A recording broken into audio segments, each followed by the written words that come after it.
All right, welcome on a Monday. Got a big week, right? Saturday night, Boise State, Fresno State. Saturday night, how about the NHL coming to Boise? We'll have a lot to talk about that as we move along this week. Prater in the ball game, but Prater today, and welcome our video audience on our YouTube channel. Today was all about Dirk Koetter, wasn't it? His first time speaking to the media since becoming the offensive coordinator, and high anticipation in the presser today for sure. A lot of curiosity. We had a lot of questions for Coach Koetter. It was very weird. His first Boise State press conference in 22 years. And I would like to take this opportunity to point out that he was 3 minutes late because I figured out he had no idea where the hell he was going. You thought he was in the varsity center or something? Yeah, the last time I interviewed Dirk Koetter 22 years ago, I think it was underneath the bleachers in the racquetball court on the east side of Albertson Stadium, whatever. Did they have pressers there? Yeah, not regularly, but they stuffed him in any corner they could back in the day. We only had 15 minutes with Coach Koetter today, and all the focus was certainly on Friday night. Eventually, when we sit down, we can talk about a lot of different things. He's very famous and well known for that whole "is Boise State going to be a football town?" kind of a speech. What his observations are about this program right now, but certainly he was the star with Taylor and Greene on Friday night, and we wanted a chance to kind of pick his brain about how the hell did we get here? What did it feel like being back on a sideline coaching college football again? Dirk Koetter. Yeah, it was weird. It was weird coming out of the wrong. Seemed like I was coming out of the wrong tunnel there. But once they're out there, the crowd was awesome, and you kind of forget how much the crowd plays a part in Boise State home games, and definitely played a part in that game. They were great. It's loud. It's loud down there, even when we have the ball, let alone when the other team has the ball. There was a lot to that. It was a very loud and noisy environment. 7 false starts and a delay of game. That's what I understand. Yes, sir. Wow, man. We're going to need that on Saturday. Why did you choose? Why the comeback, Dirk? Why are you back here coaching? That's a complicated question. Well, I was just kind of helping out before. Like I wasn't full-time at all. I was around here. And, basically I got to know some of the guys, but my son plays here, of course. So getting to know the players, getting to know the coaches. So, when Andy asked me to do it, I knew it was going to be a big lifestyle change because in this business, you're kind of all in or all out. And I was definitely riding the fence on all out, mostly out. And so, why did I do it? I did it because I felt like I could maybe make a difference and maybe help and feel an obligation to the program, definitely feel an obligation to Andy and the coaches and the players that I know, and I don't know all of them, an obligation to them. It's interesting that he used the word complicated at the beginning of that answer, and then he really paused. Before he became the offensive coordinator, I would bug him Johnny Ballgame style every now and then with some text messages. He's off limits now, and we can't reach out to him. But to before, and I said, at one point I sent him a text. I said, "What the hell's going on with this offense?" And his only answer was, because he's smart, he knows he's not going to tell a reporter anything.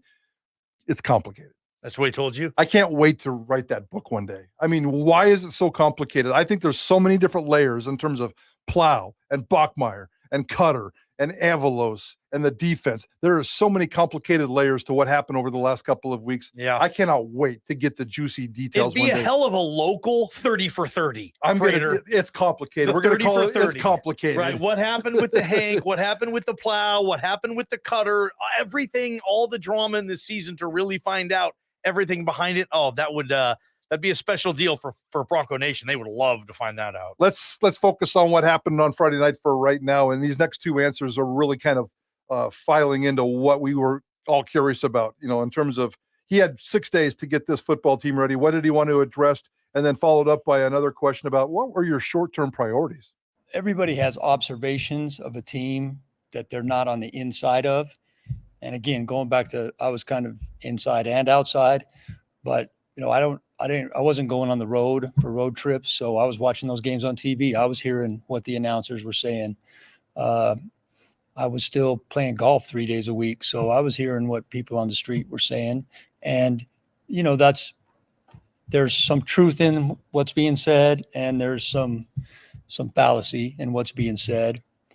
And I just the main thing was just that as an offense, that offense was underachieving in the first few games, and no team wants to underachieve. I mean, I learned a long time ago that all you can ask of a players, of unit, a team is to achieve up to their talent level, and that, you know, the offense was not doing that, and we didn't do that in the first half last week either. But if this group of players just achieves up to their level of talent, the rest of it will take care of itself. The follow-up to that is, what were your short-term priorities in terms of getting this football team and this offense ready for San Diego State? Well, my priorities were, the terminology was just way different. And again, I was here some, so I knew a little bit of it. And along those lines, just in general, the offensive coaching staff did a great job of helping. Like, they did a great job of coaching, organizing, teaching me, making adjustments at halftime. Those guys did an awesome job. I can't thank those guys enough for that. You know, we found out the day after, my days got kind of mixed up there, but, you know, originally thought that the quarterback situation might have been different. Once the quarterback situation became clear that it was going to be two guys that hadn't played very much, at that point, as a quarterback guy, I'm thinking, what can those guys handle? So you're trying to narrow it down. If a guy that's got a lot of experience versus got two guys with very little experience, you know, don't try to do too much. And how do we attack San Diego State, yet give them enough different looks, and, you know, not screw ourselves up in the process. You're listening to Dirk Koetter, who spoke a couple hours ago to the Boise media. Some highlights of this, and obviously Dirk Koetter, Taylen Greene, Dirk Koetter. What do you expect on Saturday night? How did they get here? Here's Dirk Koetter talking about where Taylen Greene improved during the game. Oh, I think he just calmed down. You know, I think he was a little nervous, and rightfully so. You know, heck, I was a little nervous too. So, you know, when we knew going into the game that we were going to play Sam some, and Taylen was aware that we were going to put Sam in the game, and I had no idea how that game was going to go, what direction it was. So I'm pretty sure those guys didn't either. And you know, we struggled on offense early. You know, like we got a little bit of a movement that first drive, and then we threw the interception, and you know, that's not how you want to start. Our defense bailed us out multiple times there in that first half. The fact that we were only down 13 is probably, you know, to be able to go in the locker room and say, hey, we're just down 2 scores. Now, I know with the way we'd been playing, 2 scores seemed like 20 scores. But, you know, the other thing is, because we were so poor, or we ran so few plays, I mean, you guys see a call sheet. We try to keep our numbers of plays down, but if you're not running any plays, you're not finding that rhythm you're looking for. You're not finding what's working, because we kept going 3 and out, or turning over, or get a penalty or something. In the second half, the biggest difference was we found what worked, and we just kept doing it until that we, you know, you do anything until they stop it. And we were basically on a 5-play rotation, and they couldn't stop it.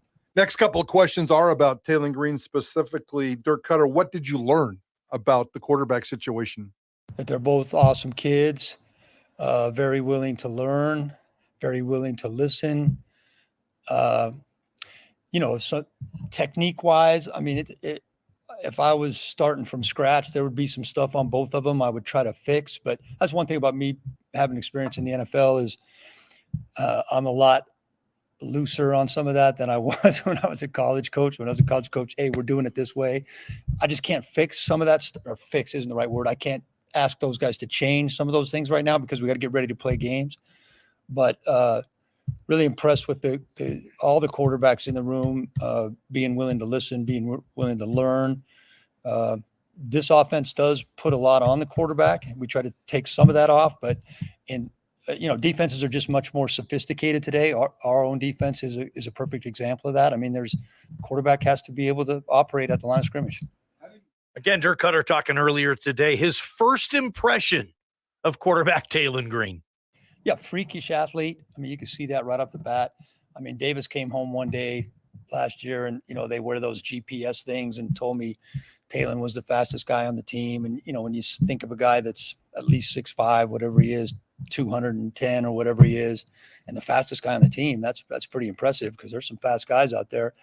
The other thing, I just think that from last spring to where Talon came into fall camp, he did some work over the summer. Like he made a big jump between spring and summer because, I kind of thought Sam might beat him out for the number 2 spot, but Talon definitely played better than Sam in fall camp, in training camp. Now, Sam, after the season started, Sam was on the scout team, and Sam started getting better again. He started playing more like he did in spring. Just Talon, I go back to just his willingness to learn and listen. And, Talon sees himself. He sees those guys in the NFL. I mean, he's not a dummy. And so he knows that to get where he wants to get long-term, he's going to have to improve in some areas. We still don't have all the details. I wish I was a fly on the wall, but the one question everybody was asking over the weekend is, what the hell happened at halftime of this game? And certainly we had to ask Dirk Koetter that. What the hell happened at halftime? And here's his answer. No. That would have been a good coaching point, but that's not what it was. Well, I mean, again, I think the quarterbacks were first wondering who was going to play in the third quarter, and we just said, hey, we're going to start back with Talon, and Sam will probably go back in, and that was the plan. But the way things unfolded, there wasn't really an opportunity to sub it again. But I think Coach Avalos probably has already mentioned. I mean, we're planning on using both guys from here on out, and I don't know what that looks like. That could be a week-to-week thing, and we'll just see how that goes. Again, more Dirk Koetter talking about. I mean, he said earlier, you're either all in or you're all out. I thought that was very well put as a college coach, offensive coordinator or not. Dirk Koetter talking about the grind of being a coach on this program. Yeah, I was looking up my wife in the loge and thinking about drinking a Coors Light or something. No, I mean, the grind part of coaching is real. And I mean, this is year 40 for me doing it. And that's why I wasn't doing it anymore, because I'd had enough. But this is a short-term endeavor. And, I can do my part, and asking those guys to do theirs. And they did that last week. They did a good job. All right, Dirk Koetter, seriously, really? I mean, this is the other question that everybody wants to know. Short term, really? Short term or long term? Short term. 100%. This is a young man's game. All right, this is a young man's game. These guys, if you knew how hard these guys work with the whole recruiting thing, transfer portal, NIL. I mean, this is a young man's game, and I'm not a young man. There it is, man. That was the biggest buzzkill of the presser, I think, for Bronco Nation. We held out hope, Prater, after Bronco game night on Saturday. We sat there and we said, okay, how the heck is Andy Avalos going to convince Dirk Koetter to keep doing this thing? Doesn't sound like he will, at least for right now. This is a short-term deal, Bronco Nation. This is the one and only year it looks like you're going to get Dirk Koetter to be your offensive coordinator, which should scare this program. Well, yeah, let's get through the season and let's figure that out. And, if he captures the magic and this thing continues to evolve and roll and Boise State plays in the Mountain West Championship game and goes to a big bowl, maybe he catches a little bit of a bug, but, maybe Mrs. Koetter said, yeah, you can do it for 3 months and then get your ass back on the golf course or get your ass back at home or whatever, get your ass back in McCall. Yep. Dirk Koetter's always been, he's not a flaky, wishy-washy coach. So when he says it's done, it's done. I truly believe that I would probably attach a 98% number on that sucker. Doesn't sound like he's all that interested in recruiting, transfer portal, or NIL either. Agreed. Very much agreed. He's just like, dude, this is a young man's game, and I'm not young anymore. Talking about the coaches. That's why you see a lot of young coaches in college football right now. I mean, that's why he mentioned golfing and Coors Light several times. Yes. He mentioned golfing a few times. He threw the Coors Light in there. That's an awesome press conference, though. They were terrific to bring that to you. Terrifically happy to bring that to you. That was good stuff today. with Dirk Koetter. Now, Prater, JP has Fresno State, Boise State tickets. Yes, he does. If you want to go to this game, you have to call right now, 208-424-9300, and we want an observation. We're going to put you on the air. You have to go on the air, and you have to say something smart. Yep, about Boise State football, about Fresno State, Boise State. Like, you earn these tickets. Yes. Come up with something. We want 3, 4, 5 calls, all smart, unique comments. Don't come up and tell me that everything that's been said the last 2 hours, the last 2 days. Come up with your own unique observation, and we'll send you to the game. All right, JP's going through the calls right now. We'll take care of this stuff. Going to be great. We're going to give away Boise State, Fresno State tickets when we come back and continue this conversation. And yeah, maybe continue the Koetter conversation. 1 year for Koetter. What's that do for your expectations here, Bronco Nation? Prater in the Ballgame, Idaho Sports Talk, KTIK, The Ticket. From the Beacon Plumbing Traffic Studios,